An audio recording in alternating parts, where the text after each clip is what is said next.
Selamat malam, Pater. Iya, ada mau tanya apa? Saya sebenarnya nih mau tanya pengalaman pribadi nih, Pater. Tidak apa-apa Kak, Pater, pengalamanku kesian ini. Begini, Pater, saya mau cerita. Tunggu, Pater ya.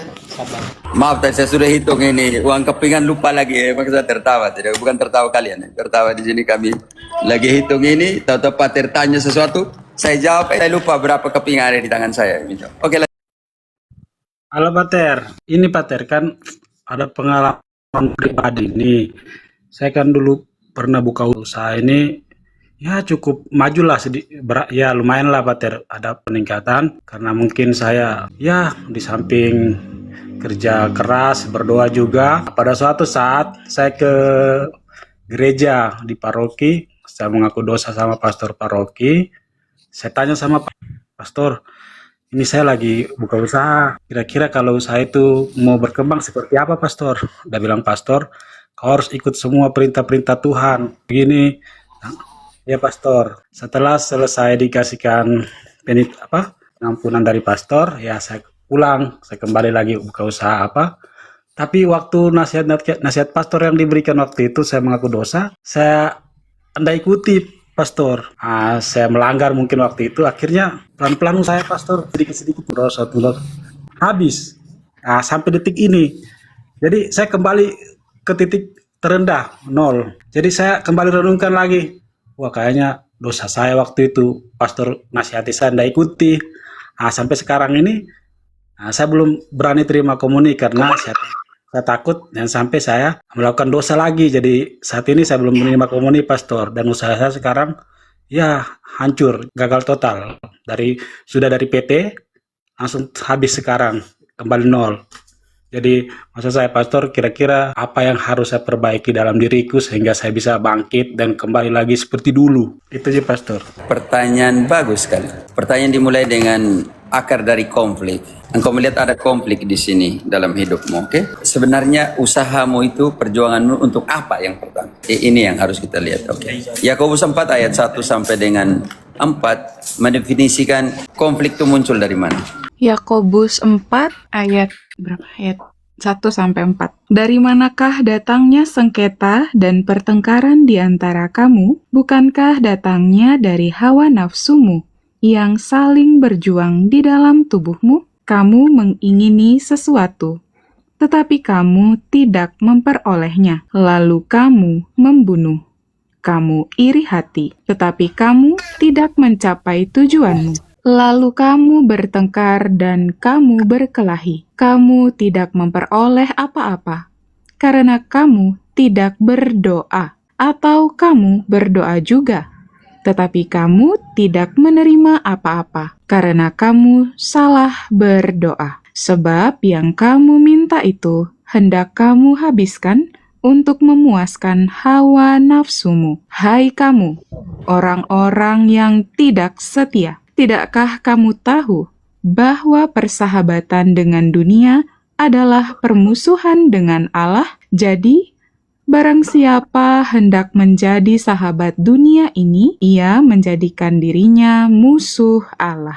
Jadi sekarang pertanyaan saya, motivasi pekerjaan, perjuanganmu, oke? Bisa utarakan untuk punya motivasi awal.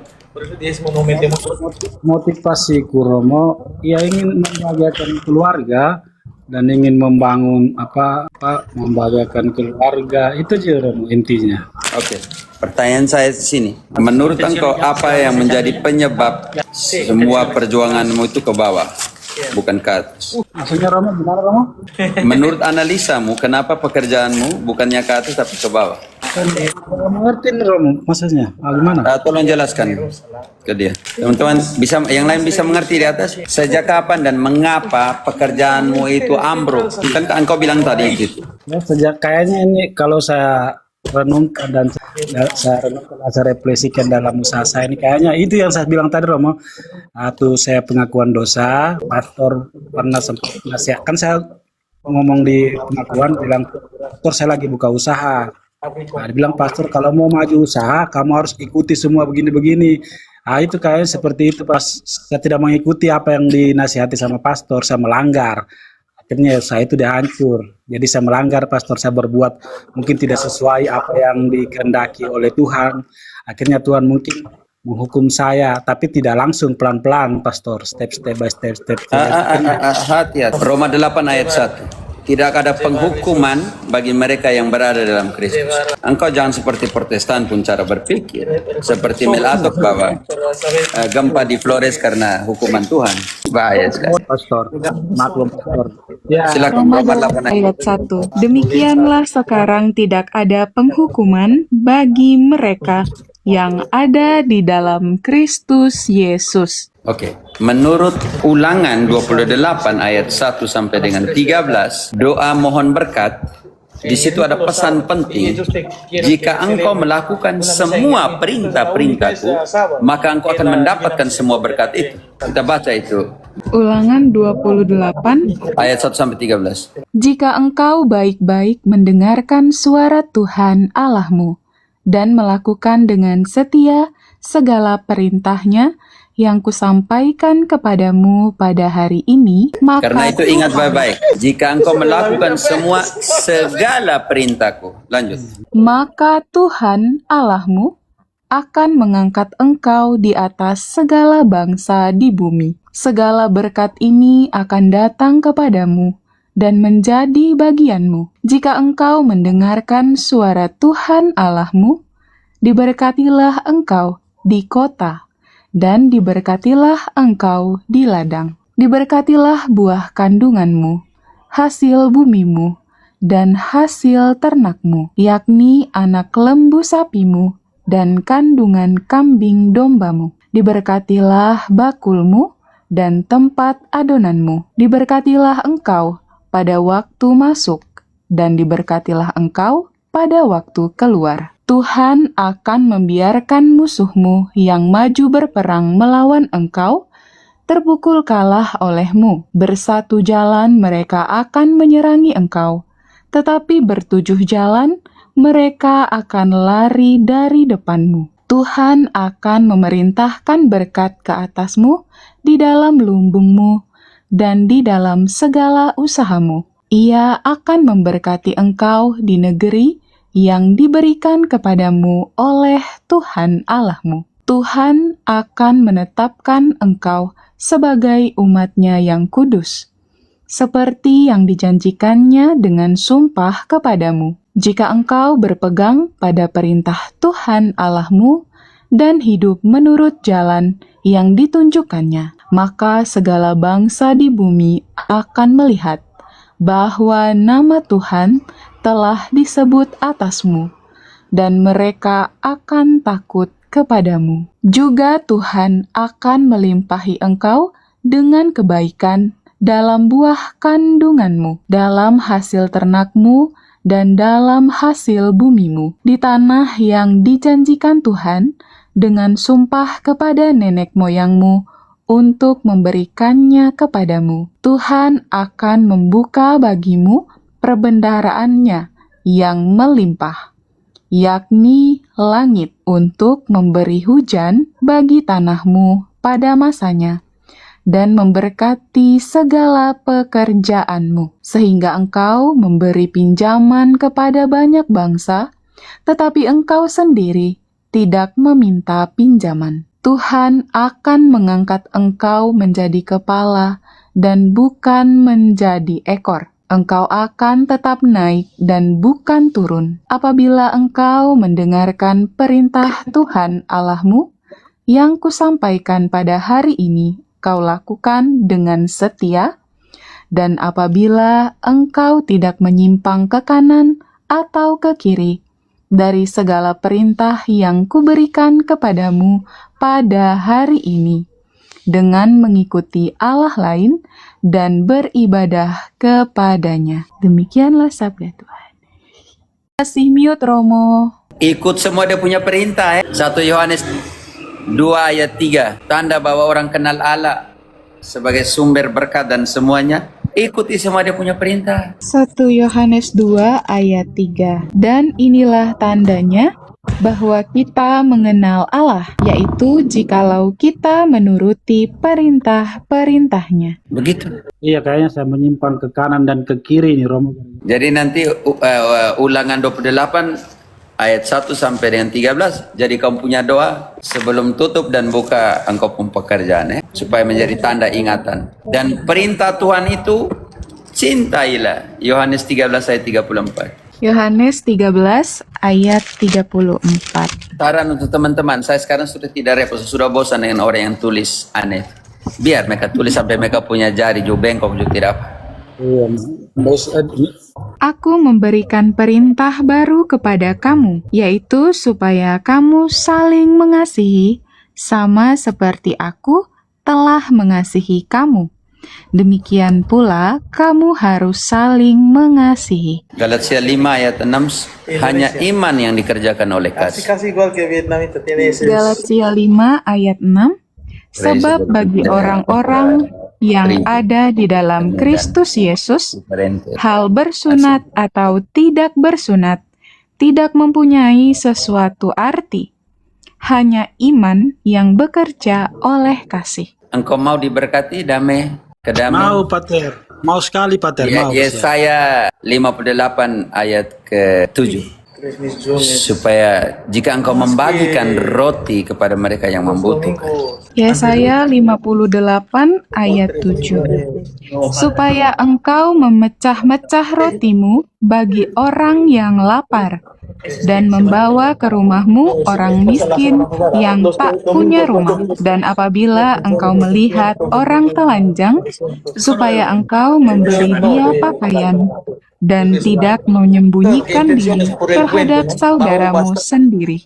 Pada waktu itulah terangmu akan merekah seperti fajar, dan lukamu akan pulih dengan segera. Kebenaran menjadi baris depanmu, dan kemuliaan Tuhan barisan belakangmu. Pada waktu itulah engkau akan memanggil, dan Tuhan akan menjawab. Engkau akan berteriak minta tolong, dan ia akan berkata, "Ini aku." Apabila engkau tidak lagi mengenakan kuk kepada sesamamu, dan tidak lagi menunjuk-nunjuk orang dengan jari dan memfitnah, apabila engkau menyerahkan kepada orang lapar apa yang kau inginkan sendiri, dan memuaskan hati orang yang tertindas, maka terangmu akan terbit dalam gelap, dan kegelapanmu akan seperti rembang tengah hari. Baca kembali kalimat terakhir, minta maaf. Ya, saya bisa. Engkau menyerahkan kepada orang lapar apa yang kau inginkan sendiri, dan memuaskan hati orang yang tertindas, maka terangmu akan terbit dalam gelap, dan kegelapanmu akan seperti rembang tengah hari. Lanjut. Tuhan akan menuntut engkau senantiasa dan akan memuaskan hatimu di tanah yang kering, dan akan membaharui kekuatanmu. Engkau akan seperti taman yang diairi dengan baik, dan seperti mata air yang tidak pernah mengecewakan. Engkau akan membangun. Jadi janji itu ketika engkau bermurah hati. Karena itu jangan kikir ya. Kalau saya sih enggak kikir. Kalau saya enggak kikir si Romo. Kayaknya ada yang Kalau kau sudah kasih orang lain, kau jangan ambil kembali. Kau jangan ungkit-ungkit. Udah Romo. Begitu. Bahaya sekali kalau ungkit begitu. Saya kasih dia mau buat apa, mau berdosa dengan itu urusan dia, bukan urusan kau. Urusan dia dan Tuhan Allah. Berarti ini Romo sekarang ini saya tidak boleh menyimpang lagi ke kanan dan ke kiri ya Romo. Jangan lagi, kalau kau suka kasih orang dengan tangan kanan, tangan kiri jangan ambil kembali, jangan banyak lagi, begitu. Enggak, maksudnya enggak boleh lagi kalau saya jalan menyimpang kiri, menyimpang kanan, begitu Romo? Maksudnya menyimpang kiri kanan begini, kalau kau pulang rumah tuh, jangan pergi ke judi lagi tempat minum, langsung ke kau istri ya. Saya masih jomblo Romo, belum menikah. Betul, jangan lupa orang miskin ya. Jangan lupa anak yatim, jangan lupa itu tuh. Iya Romo. Besok lusa kalau kau bantu orang, kau jangan omong lagi bilang saya bantu kau juga. Terserah itu urusan dia dan Tuhan Allah ya. Yang penting kau sudah bantu dari ketulusan hatimu ya. Oke Romo, iya. Makanya ini Romo mohon doanya Romo biar saya bangkit lagi nih. Kita saling mendoakan. Oke. Iya oke Romo. Saya turun pada Romo. Kau turun sudah buat apa yang kau dengar tadi ya? Besok. Iya Romo, siap Romo. Di sini ada merpati ini. Halo merpati. Ini merpati R kah? penerbangan zaman dulu kan nih, yang dengan Trigana itu. Halo Merpati, atau Merpati Putih lagunya Chrisye. Halo Merpati, 1, 2, oke. Halo, Salve, salam damai. Iya, dari Benar, Katolik, dari Katolik, paroki dan kuskupan mana? dari Katolik, dari Padang, Santa Tresia dari Katedral. Biasanya saya nyimak dari bawah aja. Nih saya ketiduran nih sambil dengar gitu. Tau-taunya udah masuk ke dalam sini, ke dalam surung. Santai aja. Lanjut aja. Oke, mantap. Teman-teman, ini teknik juga satu teknik yang saya pakai. Kadang saya ikuti seminar itu, kadang baring dan tertidur. Tapi biarlah yang masuk di sapung kepala itu sabda Tuhan. Itu tetap tidak apa. Ini salah satu teknik juga yang saya pakai. Oke, baik. Kalau mau turun, Silakan yang lain juga. nanti ya, kalau mau turun boleh. Oke, siapa lagi yang mau naik sini, mau bertanya dengan Patar di sini?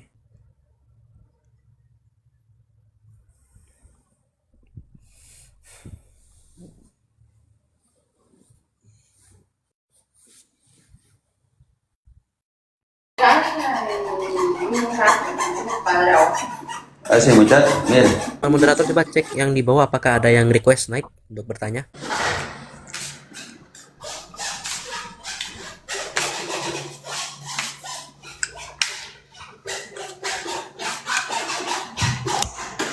Soalnya ada lagi. Oke, kita karang pertanyaan. Anda nih kok karang pertanyaan? Ada itu 1 Kak Agustina. Iya, maaf. Oke, Tidak apa, Kakak. Agustina, tanya sepatu di atas dulu. Salah pencet. Maaf. Tidak apa, mau salah ke, mau tidak salah tidak apa. Engkau aja. Karang pertanyaan, Agustina. Tidak ada pertanyaan, Romo. Mau menyimak saja. Mau juga simak juga tidak apa. Iya, makasih, Romo. Ayo karang pertanyaan, ini saya tidak ada sini. Ganti giting. Ada ya nih. Intelnya Kristus nih. Mikael. Selamat malam Romo. Ya, mau kesaksian boleh nggak Romo? Ya, terima kasih Romo. Sebelumnya selamat malam semua buat teman-teman yang di atas. Sebelumnya, sebelum menjadi Katolik, saya itu dari Protestan Romo. Nah, setelah Oh ya, ini saya butuh engkau ceritakan pengalaman bagaimana kekatolikan dari Protestan ke kau, apa yang membuat engkau bergabung dengan Katolik. Silakan. ya betul Romo. Ya sebelumnya saya sebelum merantau gitu saya di kampung yaitu Protestan.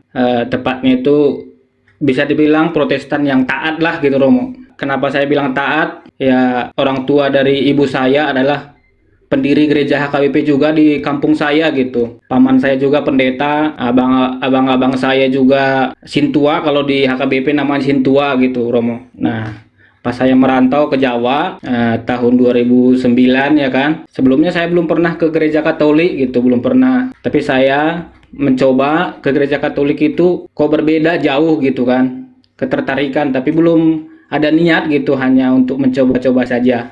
Melihat dari pengalaman itu, kalau saya juga tetap sebenarnya ke gereja HKBP di perantauan, tapi karena masih lajang tidak mendaftar gitu, hanya dari kampung udah HKBP.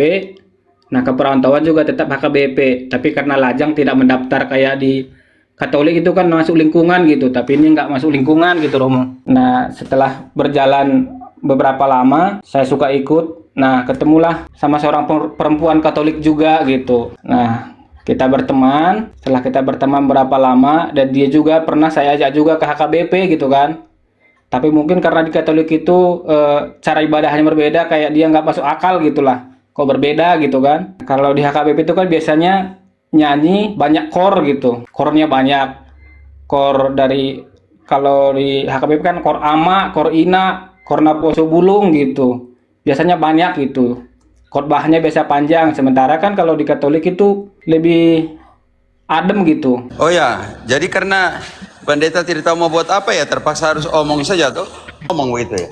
Biasanya panjang gitu Romo. Ya, jadi setelah itu saya belajar lagi. Sebenarnya tidak ada ajakan dari pacar saya lah dibilang waktu itu. Tidak ada ajakan, tapi saya hanya niat untuk belajar gitu. Kok berbeda? Saya pelajari lagi, oh ternyata Katolik seperti ini gitu. Singkat cerita kita berteman, kita serius gitu kan. Nah kita niat untuk melanjutkan ke pernikahan gitu Romo. Nah kita itu belajar, saya itu masuknya ke Keuskupan Bandung Romo, Keuskupan Bandung. Tepatnya di gereja Santa Odilia. Kalau sekarang, kalau dulu masih di Pandu gitu, dekat Husen.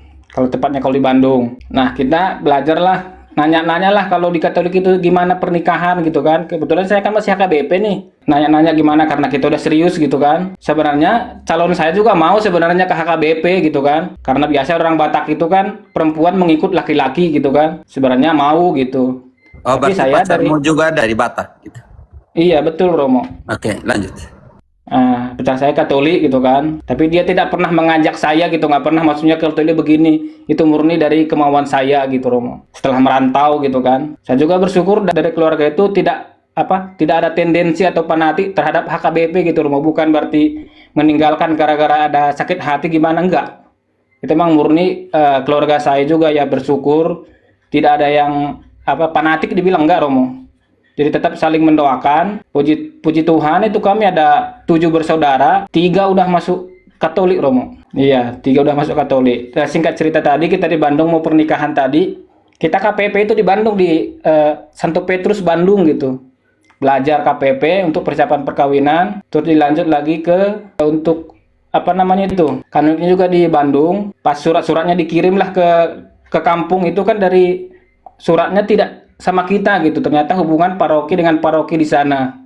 Itulah hebatnya data di Katolik itu sangat rapih gitu Romo, sangat benar-benar tidak bisa dimanipulasi.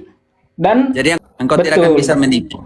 betul, dan surat baptis saya dari yang lahir itu diminta juga diperbaharui gitu, ada tambahan kata-katanya Romo gitu. Jadi diambil dari kampung, dikirim dari kampung, diperbaharui lah sama gereja. Dibikinlah ada tambahan kata-kata di situ, tidak dirubah tapi ada penambahan bahwa nanti menikah secara Katolik, bahwa ini benar-benar dari HKBP, buktinya apa dikasih gitu kan. Setelah kanonik kita menikah secara Katolik itu di kampung gitu. Nah, pulang ke perantauan saya juga tetap belajar.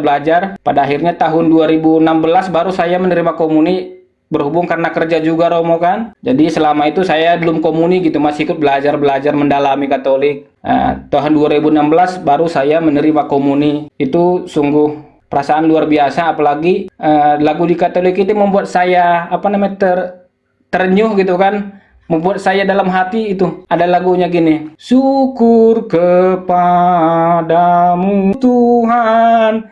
Jadi pas saya menerima baptis saya menangis di situ Romo. Jadi kayak ini Dirjen akan menangis. Dirjen gitu, Ginting akan menyanyikan lagu ini. Syukur kepadamu Tuhan. Ya. Oke. Tuhan, sumber segala rahmat. Oke, meski lanjut dong Mikel. Setelah itu engkau siap-siap meskinya. Nah, begitu Romoka, ternyata saya pelajari lagi. Ternyata saya bukan pindah gitu kan. Kalau saya selesai pelajari bukan pindah, tapi kembali gitu. Kembali ke ajaran semula gitu. Ibaratnya tadinya saya disekoci lah kalau di kapal gitu kan. Mungkin saya disekoci. Kembali ke itu tadi, Bahtera gitu. Bahtera Nuh lah misalkan gitu. Saya menganggap seperti itu. Jadi ternyata saya tahu gitu kan setelah belajar. Kalau dulu mah nggak tahu Romo HKBP ya HKBP aja gitu kan. Setelah belajar ternyata HKBP itu bermacam-macam juga gitu kan. Lutheran ada macam-macam ini. Setelah belajar gitu memahami, oh seperti ini ternyata. Oh ternyata saya hanya di kapal-kapal kecil, banyak mencar-mencar gitu kan, banyak alirannya, banyak denomnya. Nah sekarang kembali ke gereja mula-mula gitu. Saya sangat bersyukur dan puji Tuhan juga dikaruniai keluarga saya 2 anak gitu. Tapi saya dengan istri Akhirnya kalian menikah di Bandung, tidak di kampung tadi ya. nikah di kampung, pulang lagi ke Bandung merantau gitu Romo. Tapi pencatatan itu krismanya buat di mana? Krismanya kebetulan baru kemarin 2025 akhir saya krisma Romo karena bekerja Itu, juga kan. Kalau dicek kembali di Proki yang memperbaharui janji baptismu di mana? Di Santa Odilia Bandung. Ya, di situ nanti namanya nota marginal di bagian dari surat permandian itu akan diberitahu nikahnya kapan, akan juga diisi krismanya kapan. Iya betul Romo. Hebatnya Katolik di situ, sistem administrasinya itu wow. Iya betul sekali, rapi sekali dan itu. Ini juga namanya sebenarnya nama penguatan gitu Romo. Mikael itu nama penguatan. Artinya siapa seperti Tuhan. Betul. Bukan seperti Tuhan, tapi kan kita lebih pernyataan iman gitu. Nggak ada yang sama seperti Tuhan gitu. Itu Ya, yang betul, dimasukkan Romo. seperti. Iya Kuat betul Romo. seperti Tuhan. Nama Perkasa penguatan. seperti Tuhan. Betul Romo. Saya juga bersyukur gitu kan. Ketemu juga dengan perempuan Katolik yang sangat pendoa kalau buat saya gitu kan. Luar biasa Romo. Dari Salam ya. siap Romo. Dan itu mungkin Istrimu juga. nah, itu, dan saya juga minta doanya Romo buat yang penonton juga, buat Romo juga. Saya juga punya anak laki-laki 2. Saya dengan istri sepakat semoga Tuhan berkehendak gitu Romo. Pingin mereka jadi Romo dua-duanya gitu Romo. Biarlah Kalau Tuhan nanti perjalanan Iya. panjang. Tergantung kalian yang pupuki benihnya, oke? Betul. Tidak hanya berdoa, saya juga tidak hanya berdoa, tapi sekarang anak saya yang pertama sudah masuk bisdinar, baik di paroki Oke. maupun di stasi gitu kan. Doa Ya, lingkungan pelan-pelan selalu dengan ada. seperti itu. Betul Romo, dan anaknya juga mau Priska, gitu. nanti Romo. kalian punya anak jadi nabi. Priska. Wow, iya, terima kasih Ada Yani doanya. mereka. Jadi Nabi Luga. Oke, tidak hanya ganggu saja. Agatha Angel, tertawa nih Agatha Angel di bawah ini. Nah, begitu. Terima kasih untuk kesaksian ya. Ya, begitu kesaksian saya Romo. Jadi itulah pengalaman hidup saya. Mulai dari kampung ternyata merantau itu ada panggilan Tuhan di situ untuk menuju gereja Katolik dan iman Katolik ya sungguh luar biasa Romo. Saya juga masih belajar, ilmu masih sedikit, tetap belajar, tetap mengikuti Romo juga untuk banyak belajar Romo. Saya juga untuk banyak pengajaran. belajar dari kalian. Iya. Terima kasih juga untuk Romo selalu memberi pengajaran gitu kan. Saya suka di bawah melihat karena bekerja kadang sebentar-sebentar gitu ikutnya Romo. Jadi kadang Oh, iya. sebentar pas kerja. Harus Iya. kerja ya. Ya. Iya, betul Romo. Tapi banyak pelajaran, banyak berkat yang Kalau kalian saya di terima. Batak itu selalu tanya marga ya. Penting, betapa pentingnya Romo. marga ya. Wow. Marga itu mah identitas Romo. Sama kayak tanda salib kalau di Katolik itu. Kalau udah pakai tanda salib kan pasti Katolik gitu kan. Oke. Nah, kalau di Batak itu marga masuk ke sini berarti udah tahu gitu. Ada kumpulannya Romo gitu. Ya teman-teman. Siap Romo. Oke, terima kasih ya. Terima kasih untuk kesaksian hidup. Siap Romo, terima kasih juga buat semuanya juga Kak Priska dan semua Kak Om Gia, Om Kamen, Reda. Selamat malam. Ya, baik. Masih juga. Ya kan ya kalau mau turun boleh. Silakan yang lain. Ya, baik di sini Buatkan ada emoto. Evano.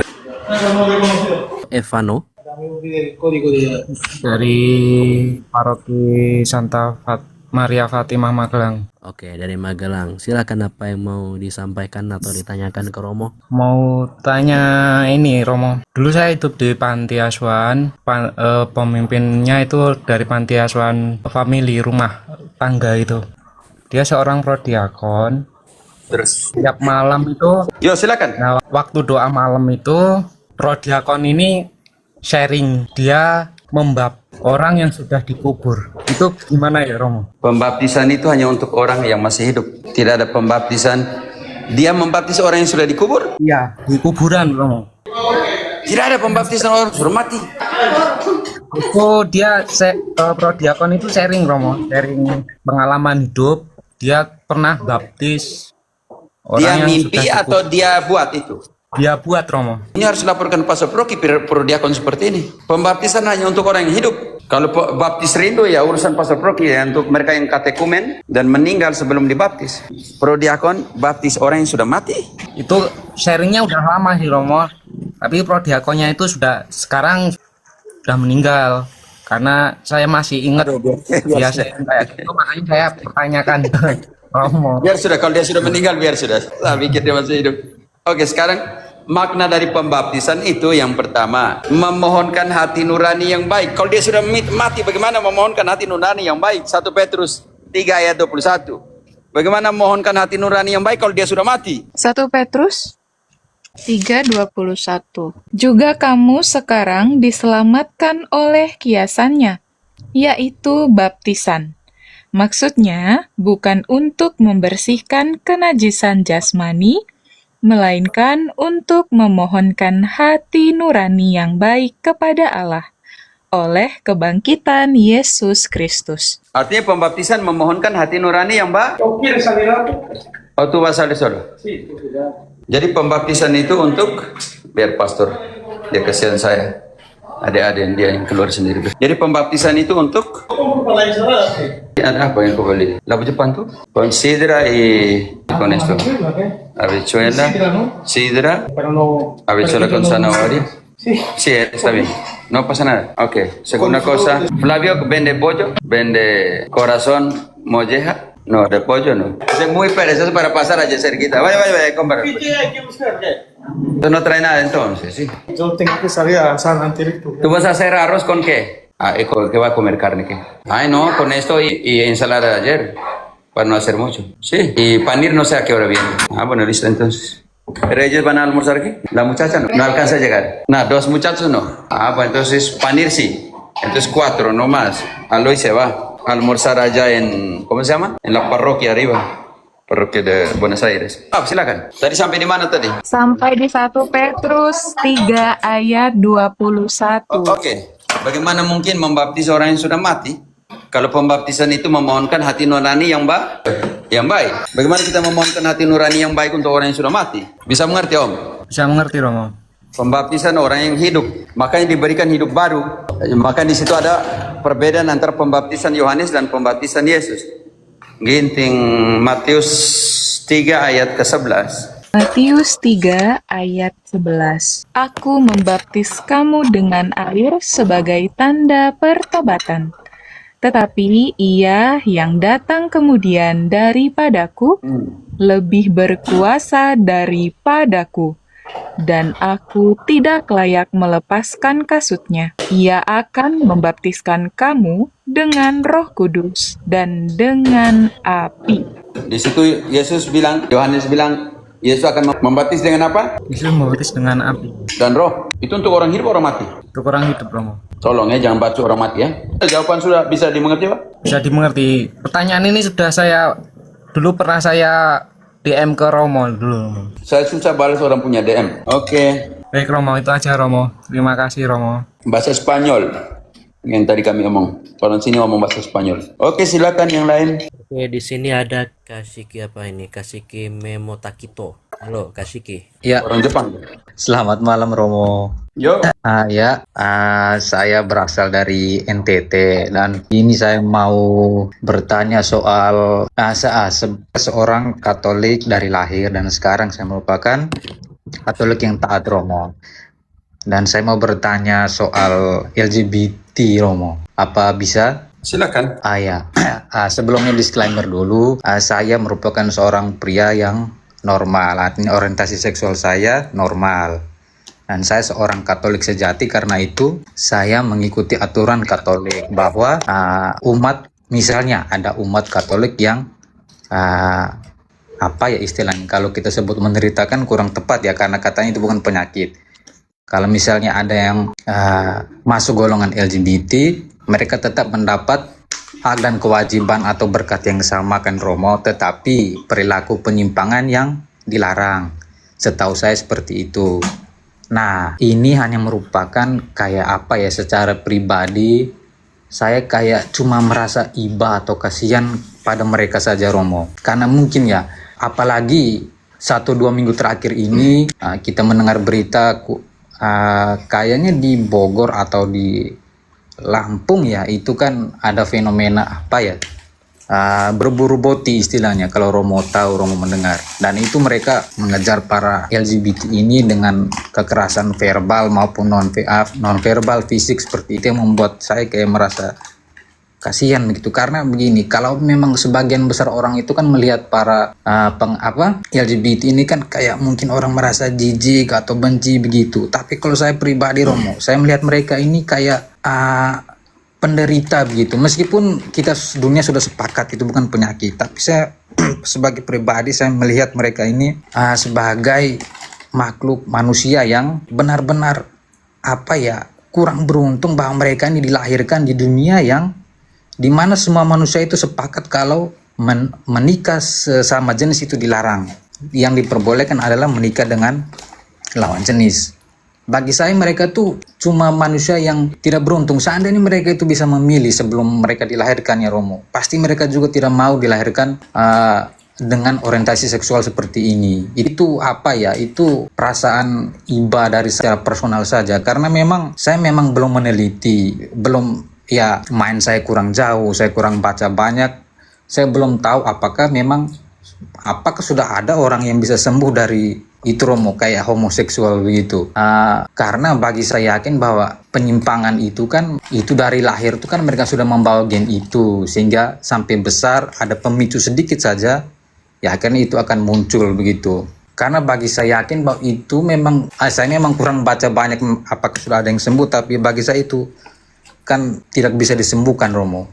Nah sekarang dari masalah ini, kemudian saya tarik kepada sikap gereja Katolik. Nah, sejauh yang saya ketahui, kayaknya sepertinya gereja agak menggantung ya bagi saya Romo. Karena gereja benar bahwa gereja tetap memberkati, memberikan hak dan kewajiban yang sama. Tetapi gereja tetap melarangkan karena itu di luar dari aturan gereja secara gereja dan moral.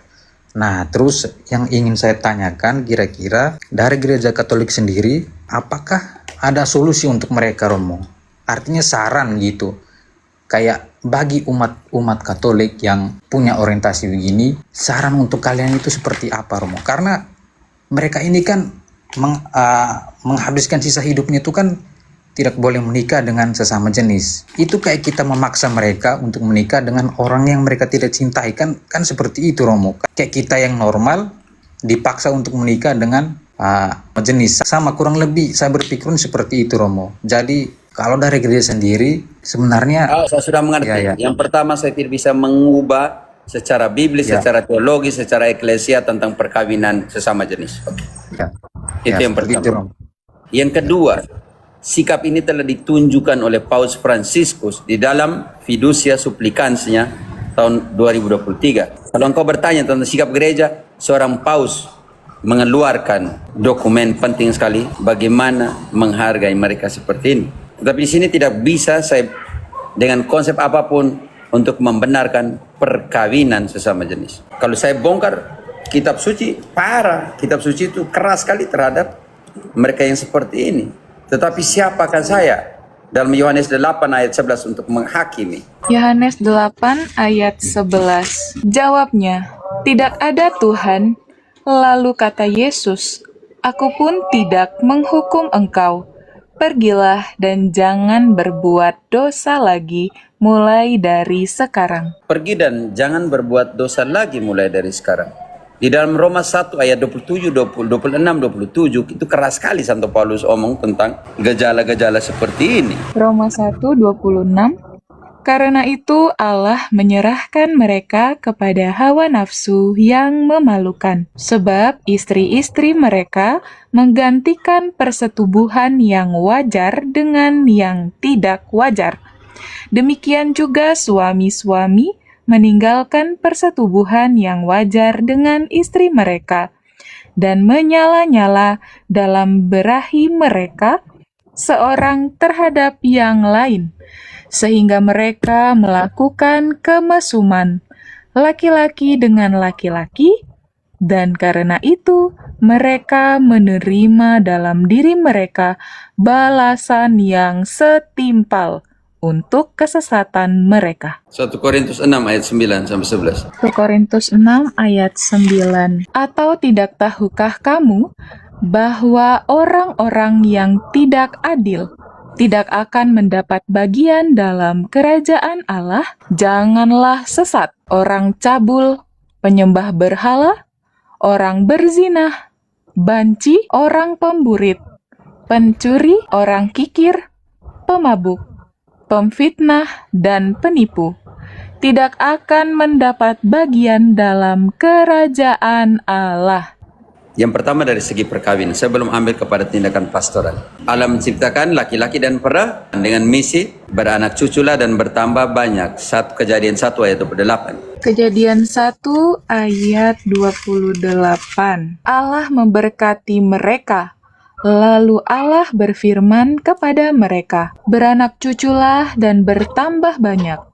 Penuhilah bumi dan taklukkanlah itu. Berkuasalah atas ikan-ikan di laut dan burung-burung di udara dan atas segala binatang yang merayap di bumi. Oke, kalau kita membuat pembacaan dalam sudut pandang perkawinan sebagai beranak cucu dan bertambah banyak, bagaimana dengan kondisi seperti ini? Itu yang pertama. Karena itu, dalam proses sudut pandang perkawinan, Yang saling menguduskan adalah laki-laki dan perempuan. Efesus 5 ayat 24 omong tentang mencintai, suami mencintai istri, mencintai suami. Efesus 5 ayat 24. Karena itu, sebagaimana gereja tunduk kepada Kristus, demikian jugalah istri kepada suami dalam segala sesuatu. Lanjut. Hai suami, kasihilah istrimu sebagaimana Kristus telah mengasihi gereja dan telah menyerahkan dirinya baginya untuk menguduskannya, sesudah ia menyucikannya dengan memandikannya dengan air dan firman. Oke, jadi perkawinan yang menguduskan dalam sakramen itu antara perkawinan antara laki-laki dan Ayat 31, sebab itu laki-laki akan meninggalkan ayahnya dan ibunya dan bersatu dengan istrinya, sehingga keduanya itu menjadi satu daging. Karena itu tidak ada perkawinan antara sesama jenis yang punya dasar pengudusan sakramen secara biblis. Karena itu dari sudut pandang perkawinan tidak bisa. Dalam Katekismus Frater 2359, 57 lah baca dulu. Bantu dulu, kita butuh ahli katekismus, ahli KGK. Katekismus 2357, ada yang bisa buka? Kalau tidak saya cari di sini. Katekismus. Sinyal saya jelas ya? Jelas, Romo. Katekismus, maaf ya. 23. Sorry Mo, saya baru gabung. Oke. 2357. Sebentar. 2357. Homoseksualitas adalah hubungan antara para pria atau para wanita yang merasa diri tertarik dalam hubungan seksual semata-mata atau terutama kepada orang sejenis kelamin. Homoseksual muncul dalam berbagai waktu dan kebudayaan dalam bentuk yang sangat berasal-usul psikis masih belum jelas sama sekali berdasarkan kitab suci yang melukiskannya sebagai penyelewengan yang telah kita baca dalam Roma 1, 24-27, 1 Korintus 6, 10 yang telah kita baca tadi, atau 1 Timotius 1 ayat 10. Tradisi gereja selalu menjelaskan bahwa perbuatan homoseksual ini tidak baik. Perbuatan ini melawan kodrat karena kelanjutan kehidupan tidak mungkin terjadi waktu persetubuhan. Perbuatan ini tidak berasal dari satu kebutuhan benar untuk saling melengkapi secara afektif dan seksual. Bagaimana perbuatan ini tidak dapat dibenarkan. Itu yang pertama kalau kita baca semua sampai dengan 2359 penjelasannya. Gereja tidak menentang orang-orang yang punya tendensi seperti ini. Tetapi aktus dari laki-laki dengan laki-laki dan perempuan itu ini menjadi persoalan. Kalau mereka punya tendensi tidak akan masalah dalam pengertian. Lihat aja yang di Maumere ada persatuan Perbakas, persatuan waria yang ada di Maumere itu didamping oleh para frater, ditemani, diberikan seminar, diberikan leksio divina dan semua tidak ada masalah. Disuruh ambil keputusan pastoral. Mendampingi mereka tidak berarti menyetujui hubungan secara sakramen antara laki-laki, perempuan dan perempuan atau yang hubungan sesama jenis. Kira-kira seperti itu. Dan ingat teman-teman, tidak boleh ada diskriminasi dalam perlakuan moral kemanusiaan kepada mereka. Menerima mereka sebagai saudaramu, sebagai saudarimu, sebagai sesamamu, tidak berarti membenarkan hubungan sakramen antara sesama jenis. Kau punya pikiran hanya selangkang saja. Berarti kalau kau dampingi orang sakit, jadi kau jadi orang sakit. Ini nih, Sang JA punya logika nih, gila ya. Kalau dampingi, seperti itu. Kalau dampingi orang yang di penjara, kau juga di penjara. Tolong ya logikanya. Logika orang-orang yang akal sehatnya tidak. Kesian, mau bilang bodoh juga kita sampai kesian nih. Yang tanya tadi siapa? Ya, oke. Terima kasih Romo penjelasannya. Udah Romo, baik. Terima kasih. Sudah paham Romo. Ya kalau pertanyaan untuk pendampingan pastoral silakan ya, pastoral ya. Tapi untuk mengatakan perkawinan tidak akan mungkin karena nanti hapus semua apa yang dalam kitab suci, dihapus semua. Tapi seorang paus mengeluarkan dokumen resmi namanya Fiducia Supplicans untuk mereka, penghormatan untuk mereka, penghargaan kemanusiaannya, itu tidak mudah ya.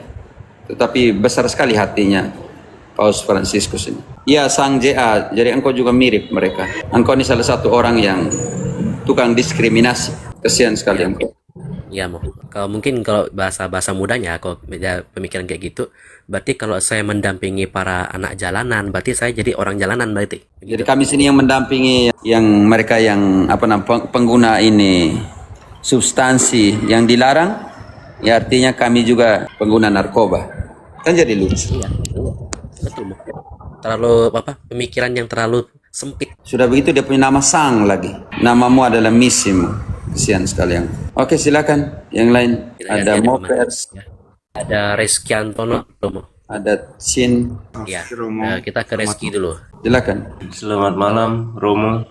Shalom. Yo, Reski silakan. Saya dari Keuskupan Agung Merauke, Papua, Romo. Yang kau belum tidur ya? Sudah jam 1, Romo. Iya. Yo, silakan. Mau tanya ini, Romo, mengenai apa? Injil Matius 2:14. Silakan. Friska, engkau masih di sini? Matius 2 ayat 14. Sebab banyak yang dipanggil, tetapi sedikit yang dipilih. Apa menjadi pertanyaan? Maksudnya kemarin itu kadang kita berdebat juga. Maksudnya saya biasa kadang menjelaskan untuk saudara-saudara yang berbeda pemahaman dengan kita Katolik ini. Tetapi ini menjadi dasar juga untuk mereka bahwa mengatakan di situ kan ada tertulis bahwa banyak yang terpanggil tapi sedikit yang terpilih begitu, Romo. Jadi sebenarnya arah dari firman yang dibacakan tadi ini arahnya sebetulnya untuk kemana, Romo? Matius 7:21. Matius 7 ayat 21. Bukan setiap orang yang berseru kepadaku, Tuhan, akan masuk ke dalam kerajaan sorga, melainkan dia yang melakukan kehendak Bapakku yang di sorga. Engkau bisa mengerti? Kau bilang kau Kristen tapi tidak melakukan kehendak Allah, tidak guna. Sampai nabi-nabi palsu ayat 22 teriak, kami menyembuhkan, kami bernubuat. Yesus bilangnya dari hadapan. Pada hari terakhir, banyak orang akan berseru kepadaku, Tuhan, Tuhan, bukankah kami bernubuat demi namamu dan mengusir setan demi namamu dan mengadakan banyak mujizat demi namamu juga? Pada waktu itulah aku akan berterus terang kepada mereka dan berkata, aku tidak pernah mengenal kamu.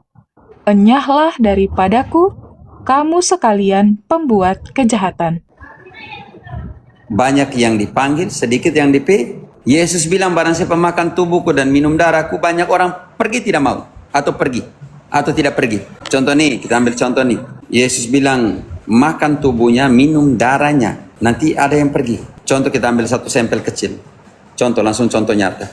Yohanes 6 ayat 52. Yohanes 6 ayat 52. Orang-orang Yahudi bertengkar antara sesama mereka dan berkata, bagaimana ia ini dapat memberikan dagingnya kepada kita untuk dimakan? Maka 66. Mulai dari waktu itu, banyak murid-muridnya mengundurkan diri dan tidak lagi mengikut dia. Karena itu, belajarlah setia dan bertahan. Matius 10 ayat 22. Matius 10 ayat 22. Dan kamu akan dibenci semua orang oleh karena namaku.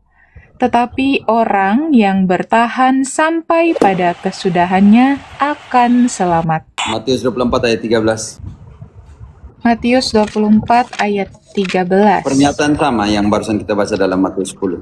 Tapi kita, Matius yang sama yang engkau ambil tadi, omong yang sama. Tetapi orang yang bertahan sampai pada kesudahannya akan selamat. Karena itu kita omong di sini tentang kesetiaan. Sebab akar ketidaksetiaan adalah akar dari semua perpecahan. Apa yang kau buat, apa yang saya buat, apa yang kita buat, Filipi 12, kerjakanlah keselamatan. Kamu jangan pikir yang kasih kau enak-enak, sudah dibaptis, kau sudah selamat. Sudah ini, kau tidak walaupun kau 1000 kali berdosa. Kerjakanlah keselamatanmu. Filipi 12. Filipi 2 ayat 12. Hai saudara-saudaraku yang kekasih, kamu senantiasa taat. Karena itu tetaplah kerjakan keselamatanmu dengan takut dan gentar. Bukan saja seperti waktu aku masih hadir, tetapi terlebih pula sekarang, waktu aku tidak hadir. Karena itu selama masih diberikan kesempatan untuk bertobat, bertobatlah. Sampai Paulus yang dalam surat-suratnya digunakan oleh para dobel predestinasi seperti Calvinis, Protestantisme yang lain hanya menyebut namamu, sudah selamat, tidak penting berdosa. 2 Timotius 2 ayat ke-25. 2 Timotius 2 ayat Mungkin 25. Tuhan masih memberikan kesempatan untuk bertobat. Dan dengan lemah lembut dapat menuntun orang yang suka melawan. Sebab mungkin Tuhan memberikan kesempatan kepada mereka untuk bertobat dan memimpin mereka sehingga mereka mengenal kebenaran. Kenal kebenaran. Dan Masuk melalui pintu yang sempit. Engkau mau masuk lewat pintu yang mana? Pace, mau masuk pintu yang mana yang kau mau masuk? Pintu yang sempit, Rom. Suka Suka masuk.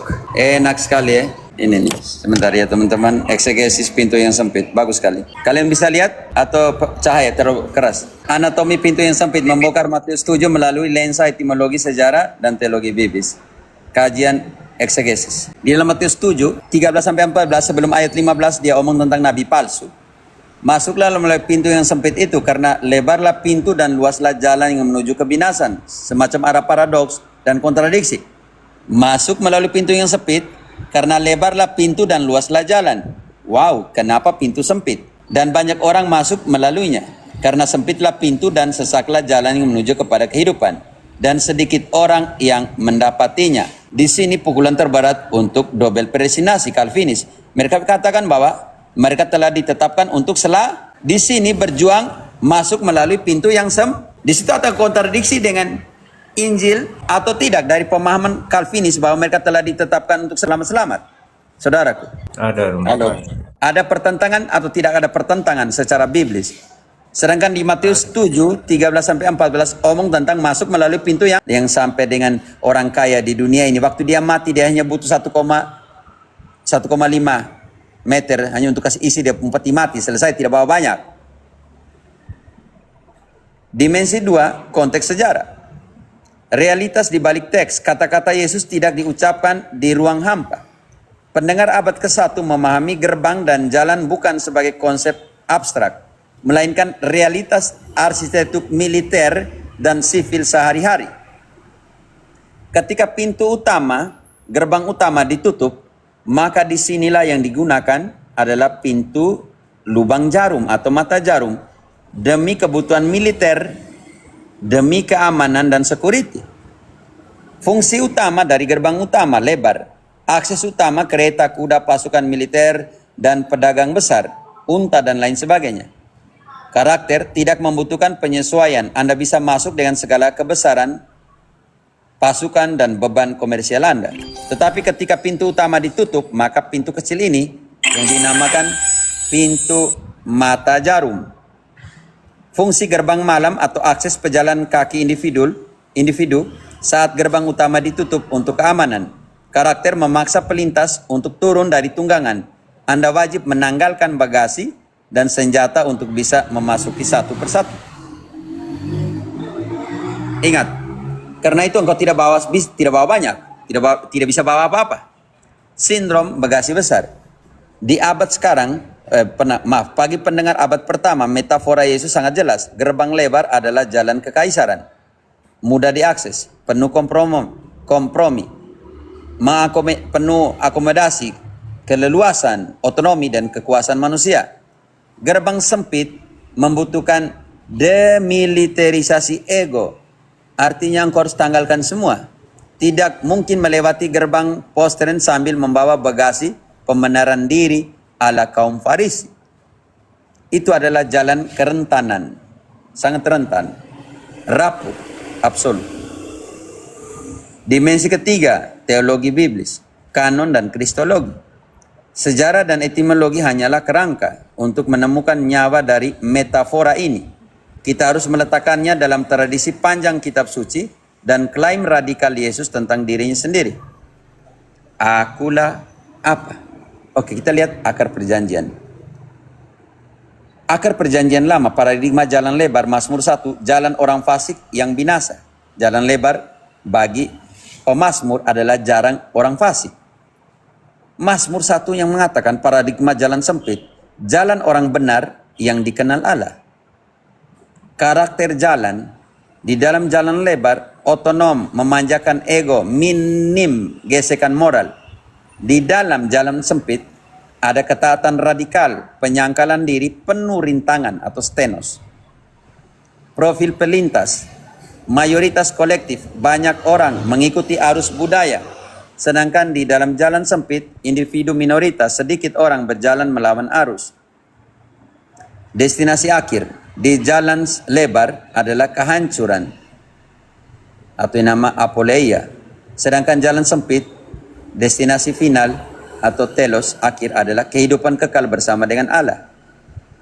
Pintu itu adalah sebuah pribadi. Akulah pintu, kata Yesus. Barang siapa masuk melalui aku, ia akan selamat. Yohanes 10 ayat 9. Yesus tidak sekedar menunjuk ke arah pintu yang sempit. Dalam teologi perjanjian baru, ia adalah pintu itu sendiri. Tetapi untuk masuk melalui dia, ingat, sangkal dirimu, pikul salibmu dan ikutilah aku. Bukan main-main karakter di sini. Kesempitan ini bersifat eksklusif secara teologis, hanya melalui Kristus. Namun inklusif bagi siapa saja dari latar belakang apapun yang mau menanggalkan otonomi dirinya. Begitu teman-teman ya. Supaya jangan punya 3 sintesis penting sekali: etimologi, sejarah dan konteks pada zaman itu abad pertama, dan teologi dan makna. Memasuki pintu yang sempit bukanlah tentang seberapa keras kita berusaha, melainkan tentang seberapa banyak kita bersedia melepaskan. Karena itu banyak yang dipilih, banyak yang dipanggil, sedikit yang dipilih. Beranikah engkau menyangkal dirimu? Pikul salibmu dan ikutilah aku. Terima kasih untuk pertanyaannya, oke? Rizky. Baik Romo, terima kasih juga. Karena itu biasa untuk jadi dasaran juga kenapa bisa terjadi banyak denominasi itu jadi salah satu acuan untuk mereka, begitu Romo.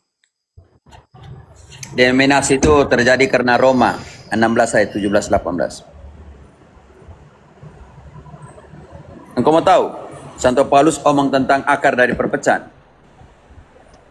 Roma 16 ayat 17. Tetapi aku menasihatkan kamu saudara-saudara, supaya kamu waspada terhadap mereka yang bertentangan dengan pengajaran yang telah kamu terima, menimbulkan perpecahan dan godaan. Tahan dulu, kalau bertentangan dengan pengajaran apostolik, mereka terima dari Yesus, setia dijaga oleh gereja, maka menimbulkan perpecahan. Mereka yang menimbulkan perpecahan ini, Santo Paulus bilang jangan ikuti mereka. Baca kembali ayat 17. Tetapi aku menasihatkan kamu saudara-saudara, supaya kamu waspada terhadap mereka yang bertentangan dengan pengajaran yang telah kamu terima, menimbulkan perpecahan dan godaan. Sebab itu, hindarilah mereka. Yang pertama, doktrin, ajaran yang mengajar buat perpecahan. Yang kedua, perpecahan timbul karena apa? Ayat 18. Sebab orang-orang demikian tidak melayani Kristus Tuhan kita, tetapi melayani perut mereka sendiri, dan dengan kata-kata mereka yang muluk-muluk dan bahasa mereka yang manis, mereka menipu orang-orang yang tulus hatinya. Dan meminjam alasan perpecahan dari pendeta Mel Atok itu karena setan. Ricky, engkau bisa mengerti. Jangan pakai ayat yang tadi untuk sedikit yang dipilih, banyak yang dipanggil. Jangan repot. Akar dari perpecahan itu di sini. Yang pertama doktrin, yang kedua karena perut. Baik Romo, ya betul. Mereka cari pembenaran. Hanya mereka yang mengatakan seperti itu. Tidak usah ikut mereka ya, Ricky. Siap Romo. Terima kasih Romo semua ya. Saya sampai sekarang masih tunggu The King Adams, Efrasoru mengkanter pernyataannya si The King Adams, si Mel Atok. bahwa perpecahan dalam Protestan itu karena setan. Itu saya belum, tapi mereka serang Roma Patris, serang pernyataan-pernyataan saya buat. Tetapi coba saya mau lihat satu pendeta yang berani mengatakan atau mengatakan bahwa denominasi lahir karena dosa dan setan. Itu yang saya butuh.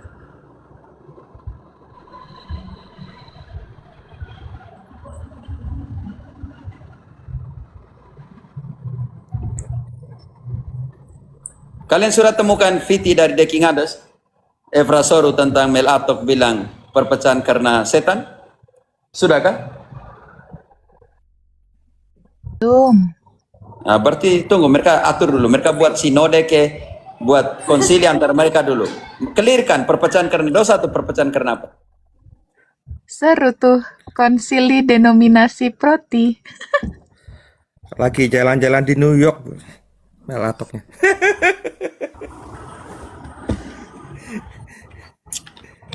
Satu titik repot dengan itu, urusan pribadi. Tapi jangan bilang karena Tuhan berkat saya, kau jangan tipu-tipu.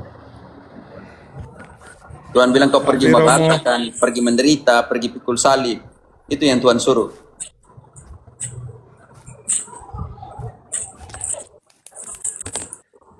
Oi, Johanna bilang ini karena iblis tidak bisa menyerang sesama iblis. Tidak.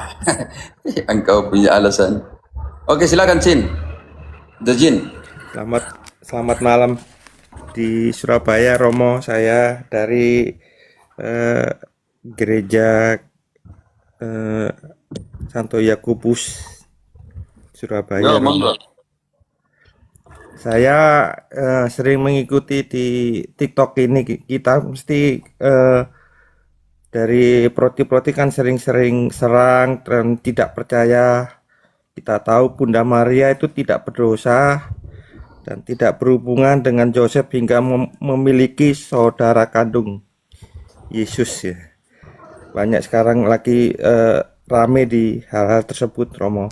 Cin, saya sudah ingin tanyakan, jelaskan dari 2 tahun lalu dan saya sudah bosan.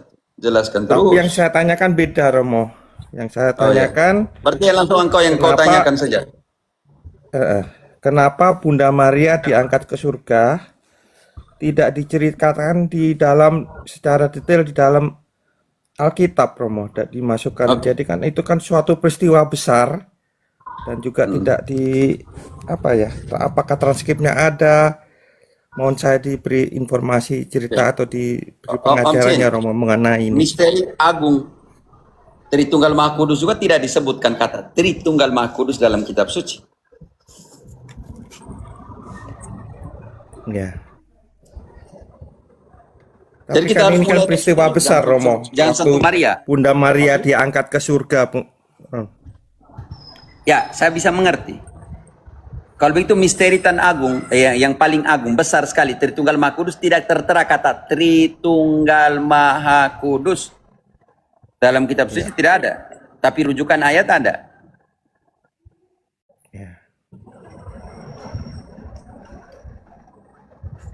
Tapi Protestan terima kata Tritunggal Maha Kudus atau tidak terima kata Tritunggal Maha Kudus? Ya, kalau Tritunggal terima, Romo, terima semuanya terima. Tapi ada sebagian yang seperti yang Edis TV kan nyeleneh sendiri, seperti begitu. Jadi pertanyaan saya. Yang saya ingin itu kenapa gitu kok Bunda Maria Prista diangkat ke surga? Iya, pertanyaan saya juga, kenapa Tritunggal Maha Kudus, misteri paling agung, tidak tertera kata Tritunggal dalam kitab suci? Misteri berarti ya, semua. Tritunggal Maha Kudus, kata Tritunggal Maha Kudus itu diajarkan oleh siapa? Oleh gereja. Pertanyaan saya, karena di dalam kitab suci, gereja adalah apa? Atau pertanyaan dibalikan, siapa di dalam kitab suci yang dikatakan tiang penopang dan dasar kebenaran? Gereja. Ya gereja. Ya, Romo. Sejak kapan kitab suci mengatakan dirinya adalah tiang penopang dan dasar kebenaran? Tidak ada polemik, Romo. Sedangkan kitab suci mengatakan gereja adalah tiang penopang dan dasar kebenaran. Karena itu kita ikut ajaran di mana nih? Gereja yang mengajarkan atau siapa yang mengajarkan? 1 Timotius 3 ayat 15. Kita lihat dulu siapa yang menjadi tiang penopang dan dasar kebenaran. 1 Timotius 3 ayat 15. 15. Jadi jika aku terlambat, sudahlah engkau tahu bagaimana orang harus hidup sebagai keluarga Allah, yakni gereja dari Allah yang hidup, tiang penopang dan dasar kebenaran. Sekarang siapa yang harus meneruskan, bertanggung jawab terhadap wahyu yang ada di muka bumi ini, gereja atau tidak? Efesus 3 ayat ke-10. Efesus 3 ayat 10.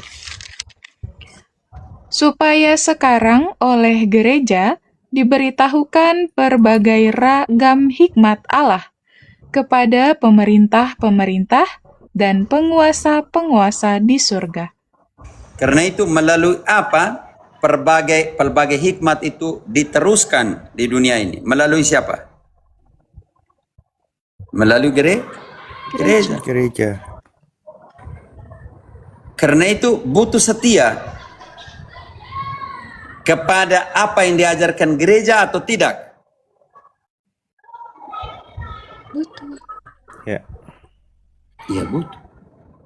Contohnya Tritunggal Maha Kudus, contohnya inkarnasi, contohnya union hipostatika. Kalau begitu jangan pakai kalender Gregorian, karena itu dibuat oleh gereja. Karena itu jangan pakai 27 kitab suci perjanjian baru, karena dikanonkan oleh gereja. Om Chin. Iya, baik. Oke. Sekarang kita cari pendasaran biblis teologis yang merujuk kepada asunta, oke? Ya. Yohanes 14 ayat 1. Yohanes 14 ayat 1.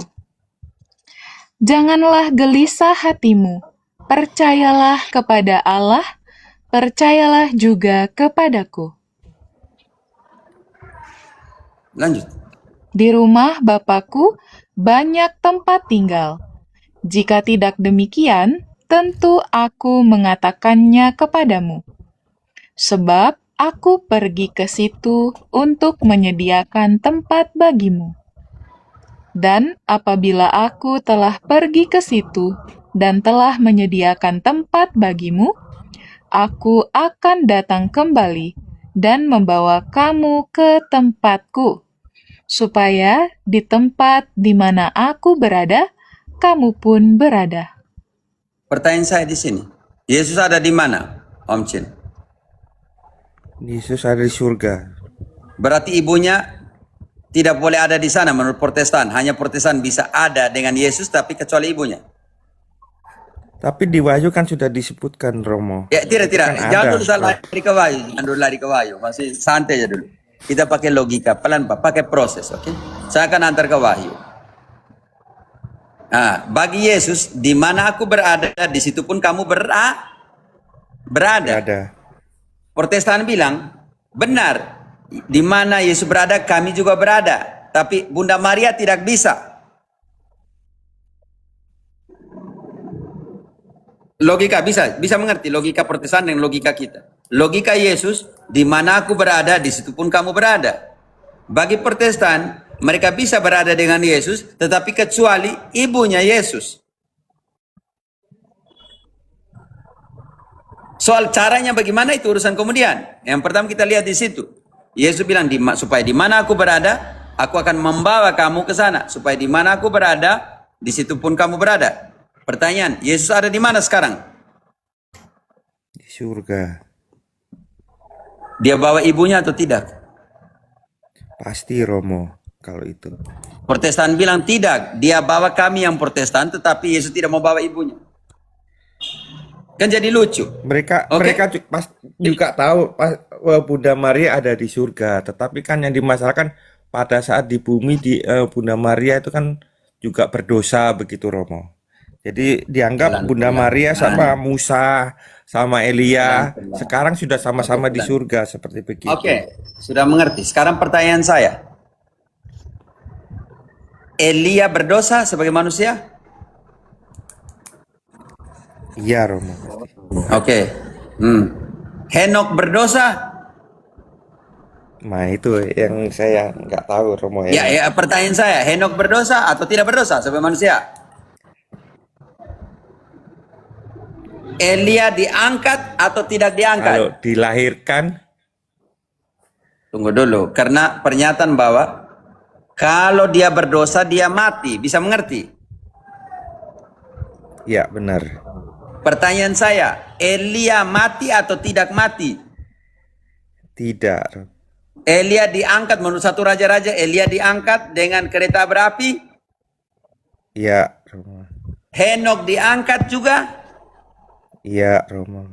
Artinya dua pengalamannya, Elia dan Henok, menggagalkan argumentasi bahwa karena dia berdosa dia harus mati. Ya. Dengan sendiri menggagalkan pernyataan ini kan, bisa mengerti? Benar, Romo. Benar. Henok dengan Elia bisa diangkat ke surga, Bunda Maria tidak bisa. Pakai logika, oke? Kalau menurut Pakai logika dulu.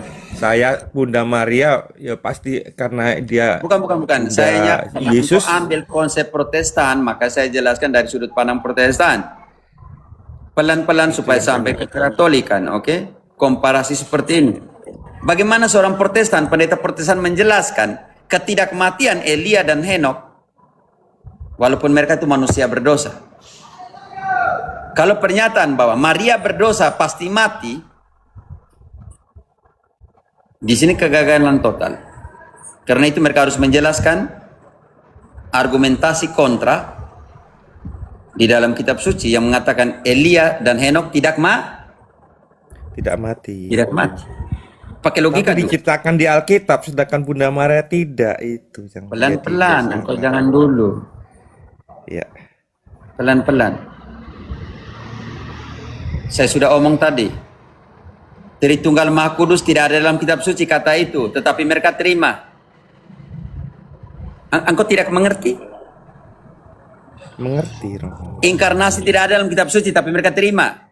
Union hipostatika tidak ada dalam kitab suci, tapi mereka terima. 27 kitab suci perjanjian baru tidak ada dalam daftar yang mengatakan ini Yakobus yang tulis, ini Lukas yang tulis, ini Yohanes yang tulis, tapi mereka terima bahwa itu Yohanes yang tulis. Siapa yang ajarkan?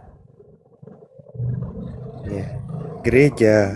Ya sudah, itu jawaban pertama. Mereka pilih suka-suka, yang mana mereka rasa baik untuk mereka, mereka terima. Yang merasa mereka tidak suka, mereka tolak. Ini namanya setengah pembenaran, bukan kebenaran. Yang dicari adalah pembenaran, bukan kebenaran. Kita ini pelan-pelan untuk sampai ke Maria. Yang ketiga, engkau tidak bisa memandang Maria berdiri tanpa kristologi.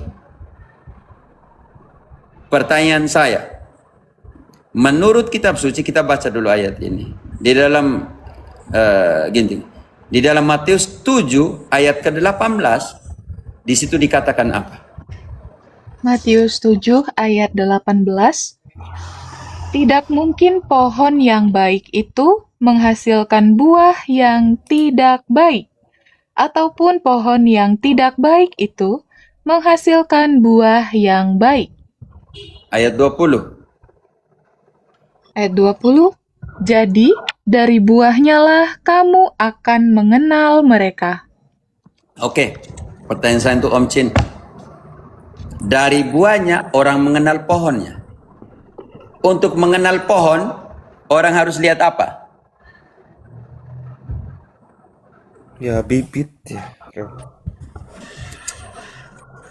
Untuk mengenal pohon, Buahnya. ayat itu mengatakan orang harus lihat apa? Buah kamu, Romo. Dari buahnya orang mengenal pohonnya. Ya, Pohon baik. itu baik pada saat dia memberikan buah atau memang sudah dari awal dipupuk, disiram supaya diberikan kesuburan, supaya dia jadi pohon yang baik yang menghasilkan buah yang baik. Benar, Romo. Pohon itu baik pada saat dia memberikan buah atau memang dia sudah baik ketika dia ditanam, disiram, dipupuk. Tidak Romo, kalau tidak menghasilkan ya tidak baik ya, dianggap dia pohon hiasan aja. logikanya. Begini, pohon yang baik itu pada saat dia berikan buah atau memang dia sudah baik dari awal ketika dia ditanam, dipupuk, disiram. Tidak Romo, kan Kalau begitu dia baik pada karena saat dia bibit berikan buah begitu. enggak kan bibit itu ada yang jatuh di batu, jatuh di tanah Tuhan subur, Allah, jatuh saya gitu bukan ya. omong itu Lukas 8. Begitu. Di ayat itu mengatakan buah yang baik datang dari pohon yang baik. Kita omong tentang buah ini yang baik ini dari pohon yang baik. Oke, Kalau baik. begitu, buah yang datang dari pohon yang baik ini dan pohon yang baik ini dia itu baik pada saat dia berikan buah atau memang dari awal dia sudah baik? Ya. Susah ya teman-teman pernyataan saya. Halo? Ginting, engkau bisa mengerti tidak? Romo, iya ngerti. Ngerti Romo. Pohon Buah yang yang baik itu baik pada ya saat dia karena pohon hasilkan baik. buah atau memang dia telah dipersiapkan dari awal. Dia telah Sudah. ini nih, kita lihat buah nih manis nih, buah mangga ini. Berarti mangga itu kualitas pohon mangga itu pada saat itu atau memang dari awalnya telah dipupuk, disiram. Sudah dari awal. Om Chin bisa mengerti tidak? Mengerti Romo, mengerti.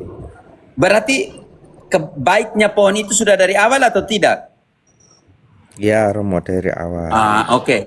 Sekarang kita lihat Lukas 1 ayat 42. Lukas 1 ayat 42. Lalu berseru dengan suara nyaring, diberkatilah engkau di antara semua perempuan, dan diberkatilah buah rahimmu. Tahan dulu. Diberkatilah engkau di antara perempuan dan diberkati buah rahimmu. Siapa yang ada di rahimnya Maria? Yesus. Sekarang yang ada di dalam rahimnya Maria ini baik atau tidak sebagai buah rahim? Turun ke ayat 35.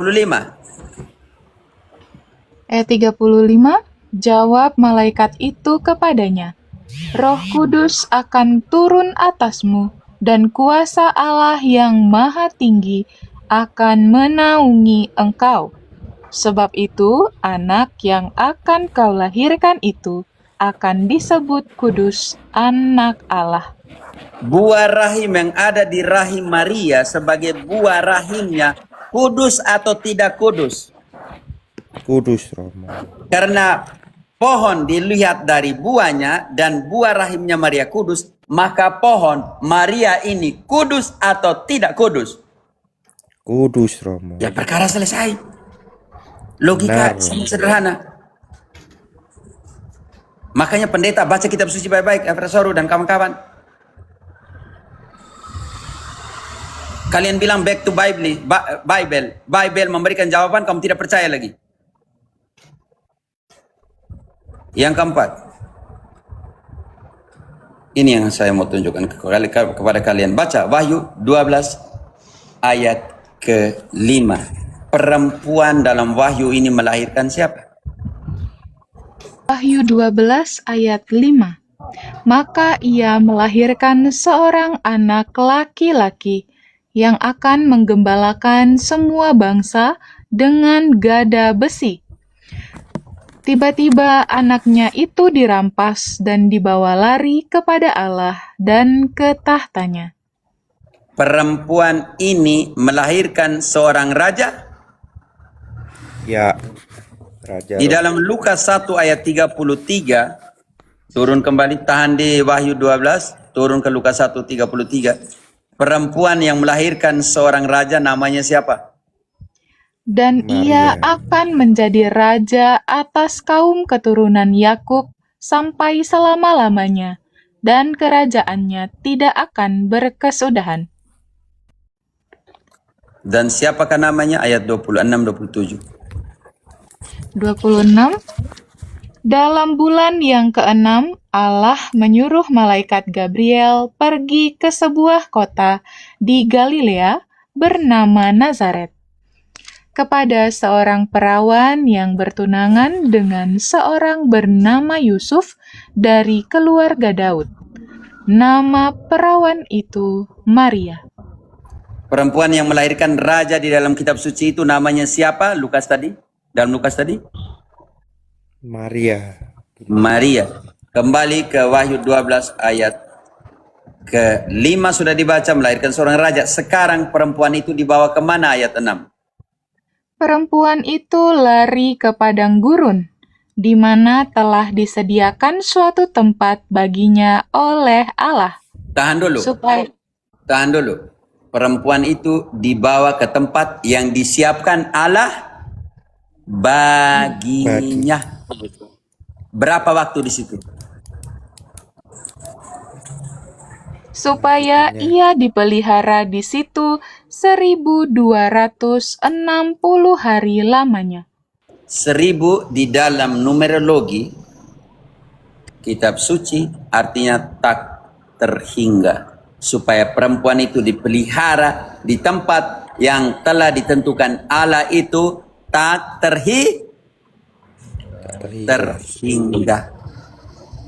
Caranya bagaimana sekarang? Ayat ke-14. Ini yang saya akan jelaskan.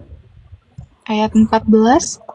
Kepada perempuan itu diberikan kedua sayap dari burung nasar yang besar, supaya ia terbang ke tempatnya di padang gurun, di mana ia dipelihara jauh dari tempat ular itu, selama 1 masa, dan 2 masa, dan setengah masa. Kepada perempuan itu diberikan apa? Saudaraku? Sayap.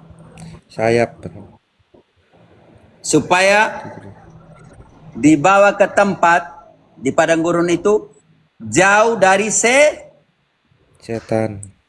Tempat mana yang tidak ada setan lagi?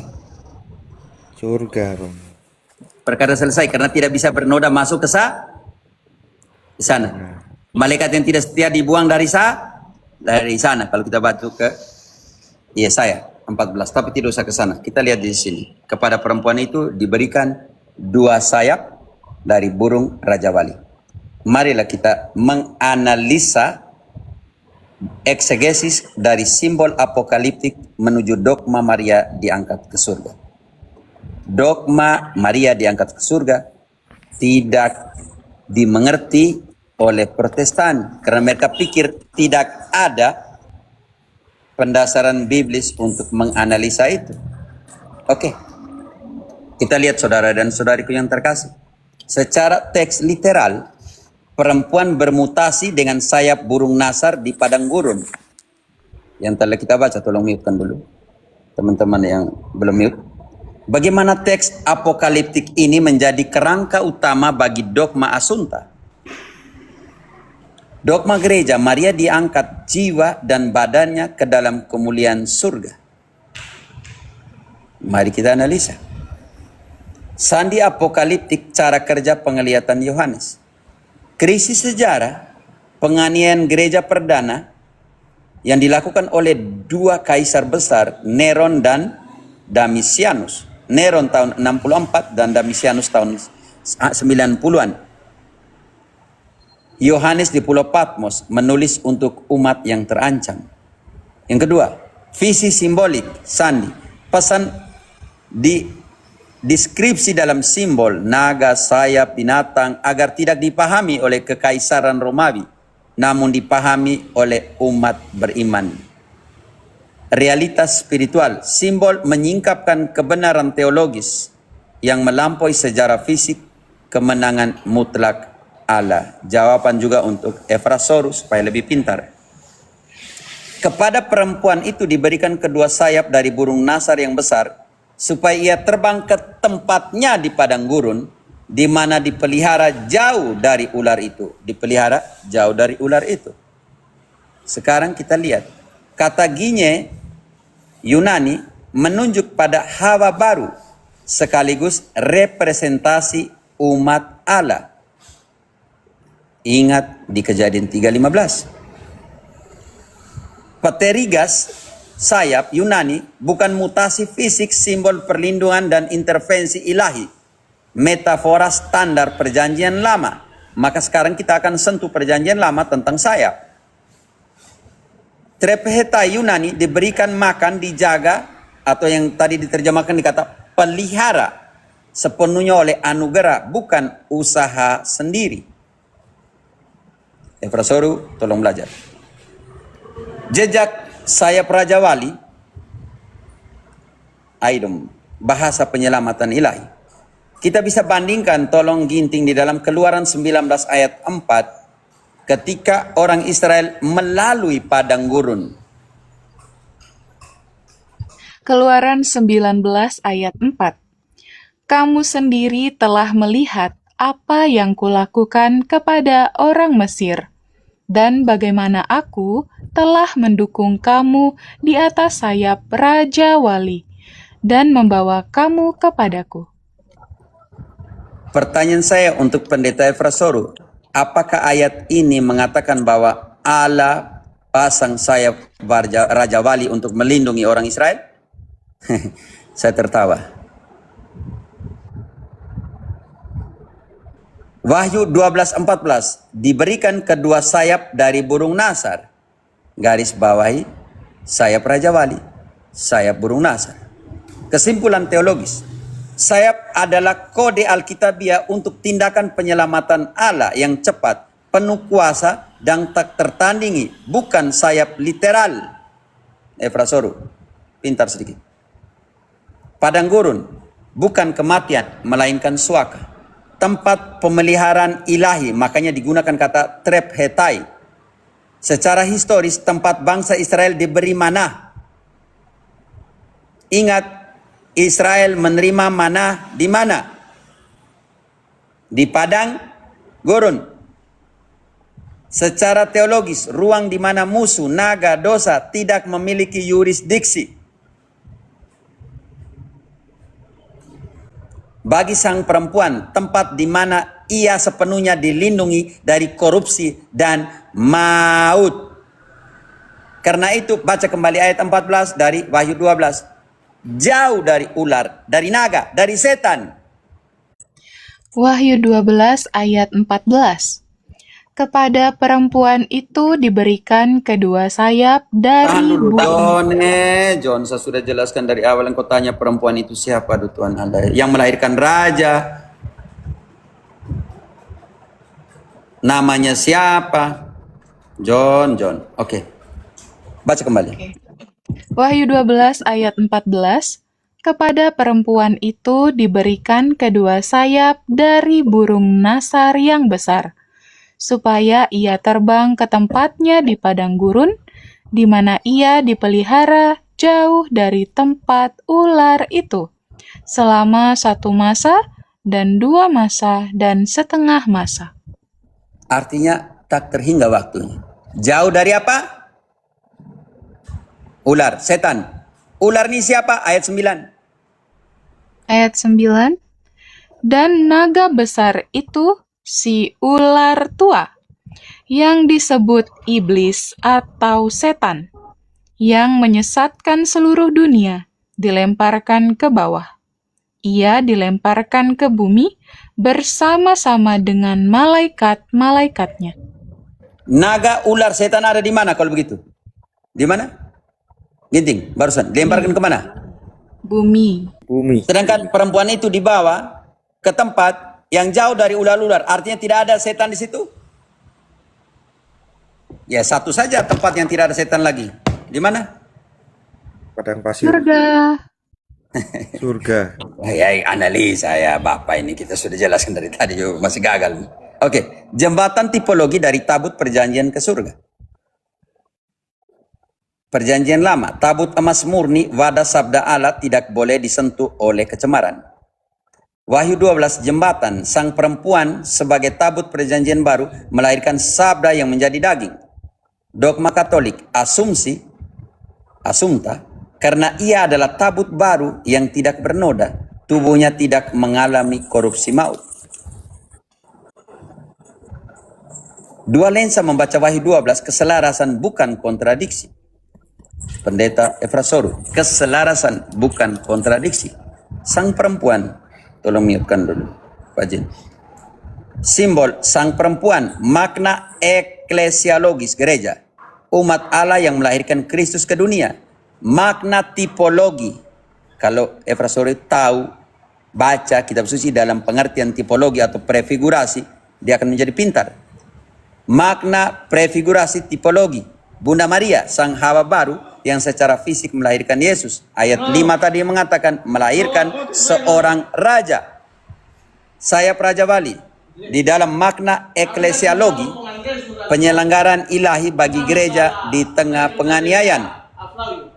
Makna tipologi, rahmat Allah yang secara khusus mengangkat dan memuliakan Maria. Padang gurun, makna eklesiologi atau gereja. Ziarah gereja di dunia dipelihara oleh Ekaristi, mana yang turun dari surga. Di dalam Yohanes 6 ayat ke-49, nenek moyangmu telah mati, mereka telah makan mana di padang gurun, telah mati. Akulah mana yang turun dari surga. Barang siapa makan tubuhku dan minum darahku akan hidup selamanya. Makna tipologis. Ada makna eklesiologi, makna tipologis. Pemeliharaan absolut dari korupsi maut, keistimewaan Asunta. Teologi gaya tarik rahmat yang mengalahkan maut. Sayap, daya angkat rahmat ilahi seperti yang di Keluaran tadi 19, sang sayap Raja Wali. Tubuh sang perempuan, gravitasi dosa dan maut, tarikan sang naga, mau ke bawah atau ke atas. Asumsi bukanlah Maria terbang dengan kekuatannya sendiri diangkat, dia pasif. Sayap Raja Wali adalah simbol dari daya rahmat Allah yang membatalkan hukum gravitasi dosa asal dan korupsi fisik. Titik temu asumsi sebagai penyelamatan sempurna. Sayap dan gurun, intervensi penyelamatan mutlak dari Allah. Tipologi, Maria, tabut perjanjian baru yang tak tersentuh dosa. Sintesis dogmatis dari makna Maria Asunta. Sayap Raja Wali mencapai pemenuhannya yang paling sempurna dalam dogma Asunta. Allah menarik Maria sepenuhnya keluar dari jangkauan naga, maut, korupsi fisik, setan menuju suaka surgawi yang menjadi daging. Wahyu 12 bukanlah teka-teki aneh, melainkan teologis yang sangat presisi. Simbol sayap Raja Wali membuktikan bahwa Maria diangkat ke surga bukanlah penemuan manusia, melainkan manifestasi puncak dari cara Allah menyelamatkan umatnya. Diangkat oleh rahmat, luput dari maut, dan dimuliakan selamanya.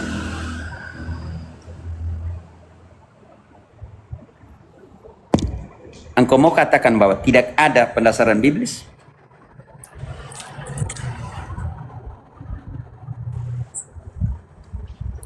Jen. Baik Romo. Terima kasih Romo. Saya baru belajar ini lagi yang namanya padang pasir. Kita seperti kan bumi dan padang pasir. Kalau sebagai manusia kan melihat bumi itu bagus, hijau, banyak, sedangkan padang pasir cuman pasir. Ternyata padang pasir itu artinya adalah di sana tidak ada naga atau dosa seperti begitu, Romo. Ini saya Ya, baru dalam tahu. konteks di bawah perlindungan Allah. Ya, malahan Yang seperti naga dalam Keluaran 19 tadi. atau iblis itu ada di bumi, di mana bumi juga ada awalnya tempatnya Adam dan Hawa. Jadi kenapa sampai ular ada berarti bersama-sama di sana. Gitu Romo. Yuk. Jadi Halo, itu ini sebat, baru orang. belajar, baru tahu kenapa padang pasir kok bisa begitu. Kita bayangkannya kan beda, padang pasir itu gersang sekali seperti itu. Ternyata di sana tidak ada naga dan dosa. Terima kasih Romo, terima kasih pengajarannya Romo. Saya bersyukur Romo, terima kasih. Oke. Paham saya. Silakan yang lain. Lagi 15 menit. Maaf Romo, saya turun dulu. Yo, Untuk yang matur lain, nuwun. terima kasih Romo. Yo, matur nuwun. Itu.